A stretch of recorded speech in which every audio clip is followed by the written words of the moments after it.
Lepo pozdravljeni v ponedeljkovem angelskem navdihu. Sem Manca Razboršek, avtorica knjige Angelski svetilniki, life coach in pa mentorica ženskam, ki želijo aktivirati svoj yin, uživati v življenju in navdihovati druge. In tokrat sem se odpravila v gozd po kostanj. Jesen je namreč in res je v zraku je vonj po jeseni, veter je jesenski, barve so že jesenske in v kostanju sem našla tudi eno čudovito simboliko, ki jo bom razložila potem na koncu. Smo v enem intenzivnem obdobju, nekaj je že za nami, nekaj še prihaja, malo se še integrira, tako da verjamem, da bo angelski navdih za danes, pomoč, ki razlaga energije, prišla še kako prav. Toda poglejmo, kaj nam angeli sporočajo za teden, ki je pred nami.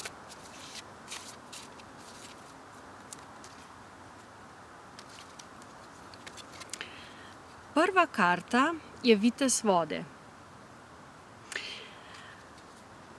Vitez vode govori o čustvenem področju, čustvenem ravnovesju. Gre za to, kako smo v stiku s svojimi čustvi in kako znamo jezditi na njih. Kako pravzaprav zadnjič sem imela en tak lep preblisk, da čustva so kot valovi, ne moremo jih ustaviti, lahko pa se naučimo na njih jezditi. Tako da dajte si dovolj, da pogledate svoja čustva, kaj vam govorijo, kaj vam prinašajo, kje mogoče ste preveč na površju in se ne upate spustiti v globine teh svojih čustev. In čustveno ravnovesje je zelo pomembno. V prejšnjem tednu sem na koncu vam predala eno aktivacijo, kako stopite v svojo angelsko energijo. Dajte si pogledati in jo narediti večkrat. To ni samo za enkrat, lahko večkrat naredite. In lepi občutki, tista bližina, ki jo imamo do sebe, da se dobro sami s sabo počutimo, dobro, da se počutimo s svojimi čustvi, je ena pomembna stvar v tednu, ki prihaja.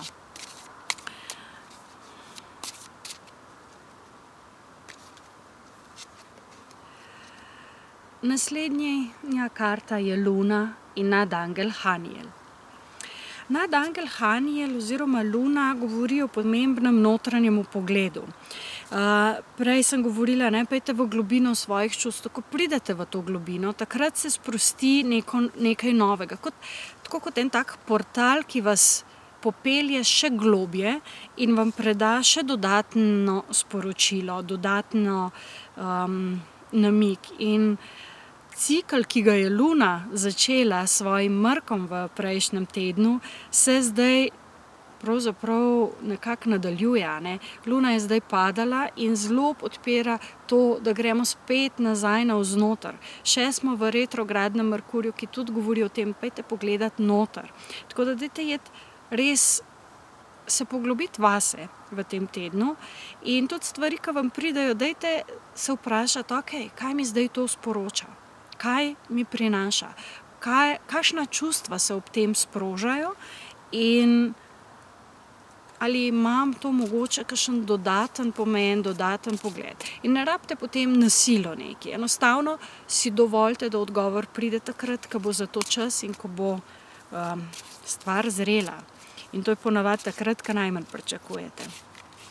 In še tretja karta, ki zaokroža ta teden, Devetica zemlje. Devetica zemlje govori o užitkih v življenju, predvsem pa se tukaj nanaša na to, kar sem govorila v prejšnjih 2 kartah, preživljanje mirnih trenutkov v samoti, tukaj piše. Se pravi, mogoče tam, kjer čutite, da potrebujete nekaj dodatnega, da potrebujete nek dodaten pojdite sami nekam, pojdite sami v naravo, ker boste tako ali tako dobili navdih in povežite se z naravo. Zemlja je vedno energija, ki govori o teh čisto oprijemljivih stvareh, ki jih lahko dobimo predvsem v naravi.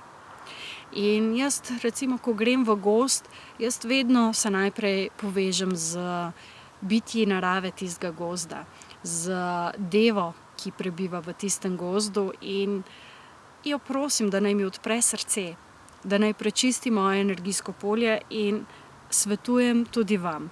In ponovno spet ena zanimivost, mislim, da smo že imeli, tako da Luna in pa devetica Zemlje. Luna je številka 18, 1 plus 8 je 9 in devetica Zemlje je 9. Spet je ta 9. V tarotu je arhetip devetke je puščavnik.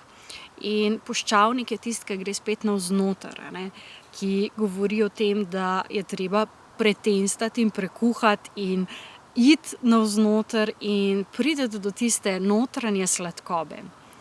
Na začetku sem rekla, da bo simbologija kostanja na koncu marsikaj povedala in ravno s to razlago sem prišla spet v to, da je treba iti navznoter, treba je tiste zunanje stvari odstraniti, se fajn skuhati, fajn prekuhati in potem postanemo užitni. Tako da želim vam en čudovit teden, poln globokih uvidov, poln navdihov in pa se vidimo naslednji ponedeljek. Čau, čau!